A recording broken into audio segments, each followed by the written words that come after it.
No one wants to work anymore. Last year, baby boomers purchased more homes than Gen Z and millennials combined. Today, I'm no closer to buying a home than I was 5 years ago. But it's not only housing. The entire economy has been rigged against Gen Z. Gen Z is the most educated, connected, and savvy generation humans have ever raised, and they're coming of age in the most prosperous time in history. Yet, this group is more hopeless about the future than any other cohort. We will trace the rise and fall of the world's best economy. Why are you broke? How can we help Gen Z? And why are boomers so fucking out of touch? If you only want to work 4 hours, it's going to be harder for you to get a house. I've been thinking about quitting my job for the past 3 to 4 months now. I really think these young people need to understand work harder. Gen Z workers do as little work as possible. Are late again, it will be terminated. There will be no next time. They're really lazy, entitled losers. Attention, all Walmart shoppers. I fucking quit. Hi there, my name is Dylan. I work in technology and create content about the problems caused by technology. We are racing to 10,000 subscribers by the end of the year, so please consider helping me and my team out a ton by hitting that subscribe button down below. Back to the video. First, let's take a look at boomers. Did they really have it easier? Whose fault is this? And why does nobody in my age group own a home? Buying a house has been a symbol of the American dream since the American dream itself was invented. And it was twice as easy for baby boomers to achieve that dream than it has been for Gen Z in the same age group. We are told stop eating avocado toast, cancel Netflix, and work harder. And I really think these young people need to understand work harder. Do better.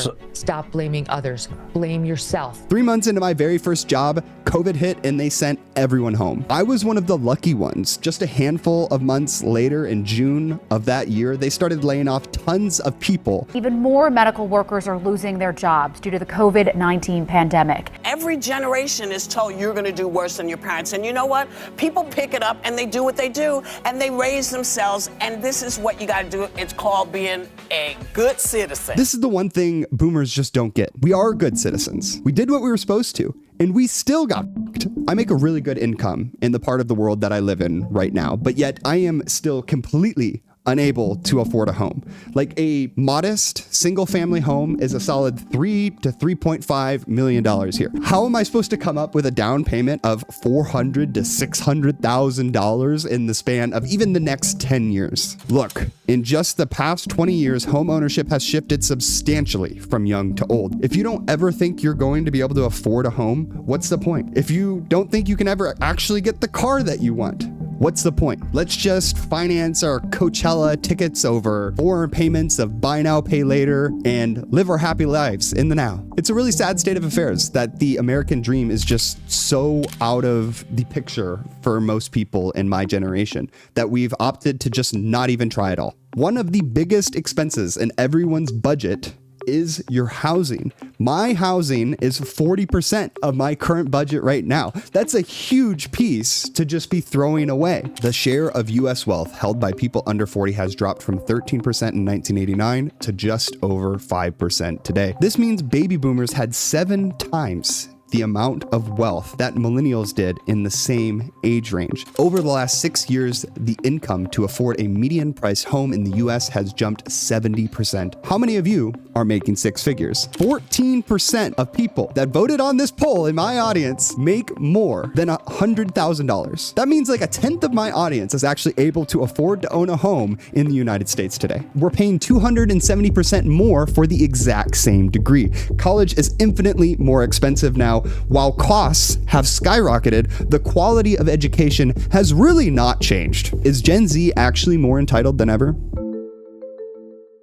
Gen Z, the generation born between 1997 and 2012, has received a bad rap for laziness, entitlement, emotional sensitivity, and poor communication skills in recent years. They don't want to work. They're spoiled brats. They've grown up in a world where it's everyone gets a trophy generation, and like the idea of showing up and going through traffic and being at the office at 8:45 and working till 6, they look at you like you got 10 heads to it. They think everything's on a silver platter. Okay, the era of the participation trophy was a bad idea, but we have more information than any other generation has ever had in the history of humanity. We see the lives that other people are living, and we want those same things too. It's so easy to open Instagram now and just see everyone doing better than you. But yet here you are working a $7.25 minimum wage job, and you see absolutely no way out of this rat race. At least for boomers, there was hope on the other side of this tunnel. You could see the light out in the distance to where you were working towards. Gen Z has no light. There's a carrot and a treadmill, and you're constantly on the treadmill. There's no way to get off or get out. David proceeded to claim the youngest working age group expects everything handed to them on a silver platter, and lamented they're very hard to motivate, branding Gen Zers as really lazy, entitled losers. Gen Z, myself included, values time above all else. So when that's the case, trading your time for money doesn't feel like as good of a deal as it once did, especially when all this money doesn't really get you a whole lot. That is ultimately the thing I value most as well. I'm very generous with my cash, but I am very, very stingy with my time. Habitat for Humanity notes that the general purchasing power of income today is roughly the same as it was 40 years ago. However, one main outlier is housing, with homes outpacing income by 41% and rents doing so by 20%. Housing is generally one's largest expense. If we look at other large expenses, such as college costs, they're Two, purchasing power has not kept pace with the costs. This right here really outlines the disparity we have seen between Gen Z and baby boomers. Gen Zers are not able to get themselves into this forced saving plan that is buying a home, whereas baby boomers were able to find their way in to actually affording an asset of which they live in. That's the one thing about housing that makes it so critical. Gen Z is just paying rent, making buy now, pay later payments, and funneling money to their subscriptions. All of this money disappears right at the point of transaction. That is not the same with housing. They seem to lack all skills except using a phone. How is American business going to survive with these kids as employees? That fortunately falls under the category of not my problem. Gen Z is no different than any other generation. We respond to incentives. The incentive structure is not the same as it used to be. My uncle has worked for General Electric his entire career. The past 40 years, he has worked for the same company. This is almost unheard of today. He is a multi-millionaire. He was able to put his kid through college, he has a home, and in a few years, he's going to be able to retire. It's also worth noting that he was never let go from this aforementioned job. Meanwhile, I, as Gen Z, was laid off twice in the same year by the same company. You, Amazon. Gen Z is vocal with their demands in the workplace in a way no other generation has been before. While this tends to be perceived as entitlement, their context makes clear that they are asking these questions because they are concerned about their security. This core understanding is what's missing in conversations about Gen Z's entitlement. We ask questions about career paths, promotions, and raises with frequency because they're genuinely worried about their financial future. Growing up, the uncertainty their parents have faced has made them deeply distrustful of the workplace, leading to higher expectations of their employers. I love my job. I work my ass off for the company I work for. But why? I believe in the mission. I believe hard work is rewarded, and I love the people I work with. When I was at Amazon, I quit because I didn't love the company I was working for. I didn't believe hard work was rewarded, and I hated the people I was working with. Gen Z has done everything right, only to enter an economy that doesn't value young people the way it did even a decade ago. But what happened to college? Why are we all up to our waist in debt, and how is this fair? I owe $90,000 and I didn't even spend that.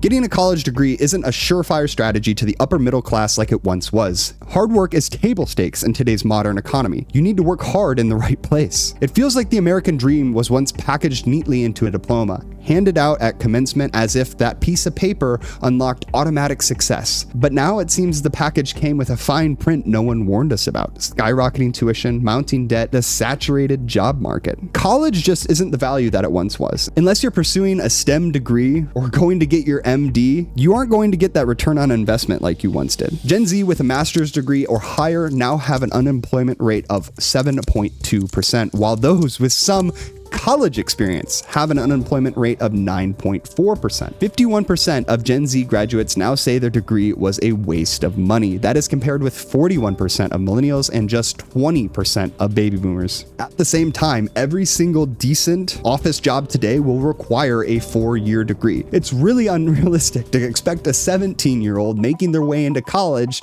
to make the correct and right decision about which path they should take in the future. A teenager can't even rent a car without a surcharge, but we expect them to take on 6 figures of debt with the assumption they'll be able to predict the next 40 years of labor market trends. This isn't planning, it's gambling, except the casino never tells you the odds. So, Jeff Bezos, this would be a really cool fucking time to Venmo me, bro. Like, Dylan, you made such a great decision getting into technology, 10 years ago. But if I'm honest with the other person and myself, I got lucky. I fell ass backwards into technology. I had absolutely no idea these fields would become nearly as dominant as they are today. My logic was really as simple as this. I was good at math and science, and I liked building computers. So I chose computer science. That is the brain power of a 17-year-old right there. The final thing I did was checking the starting salaries of 4-year graduates with the same degree that I was going towards, and boom, voila, I saw high-paying salaries and I was good to go. My choice wasn't visionary, it was pragmatic. I wasn't chasing any passion, I was chasing a paycheck, and that's another lie we tell students. Follow your passion and the money will come, maybe, or maybe you'll end up passionate and broke, working 3 side gigs to pay off the loans that funded your dream. Colleges are getting expensive and everyone tells you your degree,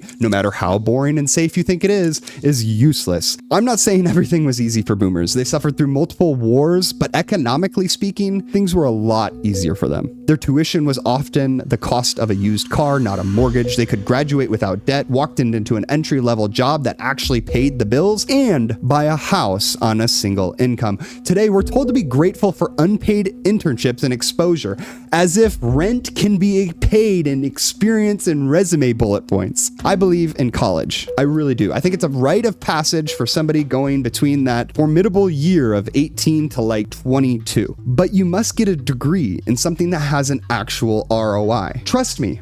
My ex-girlfriend absolutely hated it when I asked and questioned over and over what the hell she was going to do with her history degree. She really didn't like it when I told her she was wasting her time. This manifests in what we are talking about in the next chapter, and that is quiet quitting. What if there was a way for Gen Z to take back their time? I recently learned about this term called quiet quitting, when you're not outright quitting your job, but you're quitting the idea of going above and beyond. You're still performing your duties, but you're no longer subscribing to the hustle culture mentality that work has to be your life. The reality is it's not. And your worth as a person is not defined by your labor. Quiet quitting, in other words, is really not about quitting. It's more of a philosophy for doing the bare minimum at your job. And for many people, that's not laziness. It's just self-preservation. It's drawing the line between what you're paid to do and what your employer expects you to give for free. Your evenings, your weekends, and your mental health. It's true that there's been a push from big employers such as Amazon and Tesco over the past year to get people back on site. But this is different. In a new Bupa survey of 8,000 workers, 40% of Gen Z respondents said they were considering looking for jobs with more social interaction. Why? Because they're lonely. The number one thing Gen Z gets wrong about work is remote work. Hybrid is totally fine. I really enjoy the days that I can work from home and have a little bit more flexibility with my schedule. But the office is a place where you learn social skills, where you could potentially meet romantic partners, and also a place where you make friends. I enjoy my days in the office way more than the time I spend at home behind the screen. I, as Gen Z, need more time where I am out in the real world, a part of society. I don't need any more time where I am behind a screen or behind my phone or just sitting on meetings all day in my pajamas at home. All you do is log in and log off, and you miss all of the moments in the day that actually make work worth working. Even the celebrities of Gen Z are now considering going back to a normal office job because they are so lonely. Meanwhile, Gen Z gets criticized and labeled a job hopper when trying to find a job that actually suits them, when you aren't fielding loyalty to a company that fields zero loyalty to you. They'll lay you off in a heartbeat if they think it'll make the stock go up. Moving from job to job over a short stretch of time, aka job hopping, is a practice that has been in the headlines for years. Job hopping is not a bad thing. I've done and followed a similar practice over the past 5 or 6 years. While I have been working in technology, every 2 years I find a new job. And I have finally arrived at a place where I enjoy my current job. I am happy me and I'm not looking for anything else now. The quickest way to accelerate your income is to leave your job every 2 to 3 years. That's just how it is. I'm not saying that's the best way to sharpen your skills or find a really awesome community of people at work, but that is the best way to optimize for income. Because here's the truth. Companies often offer their biggest raise to outsiders, not loyalists. The main reason millennials or Gen Zers consider changing jobs include higher compensation, opportunities to grow in their career, and flexible work arrangements. It's no secret that Gen Z often gets flack for being lazy. Gen Z has developed a reputation for applying minimal effort, and their elders are taking notice. We busted our behinds. We had to bust our behinds because we didn't have the option. The minimum wage is the exact same price it was 16 years ago. And if it would have kept pace with productivity and even inflation, it'd be well into $20. In other words, the so-called laziness is often just a refusal to work harder for proportionally less income. If the economy rewarded effort in the same way it did for previous generations, maybe people would be more willing to bust their behinds. Gen Z appears as lazy, but in reality, we are just efficient. We like to get our time back if we do something faster. And if we do something faster, we like to be compensated more for it. What might appear as laziness is actually justified effort management. Everyone needs some form of work in their lives. Even if you had all of the money in the world, what would you do to spend your time? It might be work you're just more passionate about. It might be work that you actually care about, but it is work nonetheless. Whether that be family work, creative work, or even corporate work, being productive feels good. It makes you feel important to be doing something good for society. That's why a lot of startup founders go on to retire, go off to a beach in Tahiti, and just end up a couple years later coming back into the workforce. It happens all the time. If you had all the money in the world, what would you do? How would you spend your time? Leave a comment down below and let me know. I'll be responding to all the comments on this video. Every single generation, as of the time of me typing this, has always felt the one that came after them was lazy. A cycle I hope we break. Also, can't remember the video I watched that mentioned it, but the YouTuber said, surely having generation after you being lazy is a good thing, as it shows you made the world so chill that it doesn't need as much stress as you went through.